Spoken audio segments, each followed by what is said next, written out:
Welcome back, everybody. And in this short, we're going to take a look at one of the things that are most often forgotten, especially by people that have never installed Cisco Unified Communications Manager, and that's activating the CallManager service.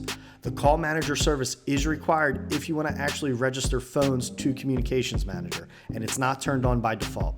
So what we want to do is log into the Unified Serviceability page with our admin credentials.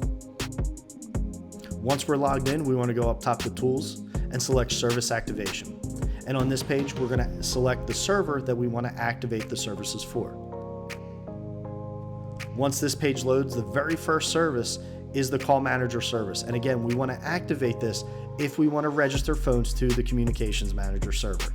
So we're going to go ahead and check that box, and then we're going to hit Save. Once this is activated, we're then going to be able to finally register phones and get started with Communications Manager. If you enjoyed this video, don't forget to give it a like and subscribe to the channel if you want to see more content like this. Thanks, and we'll see you in the next one.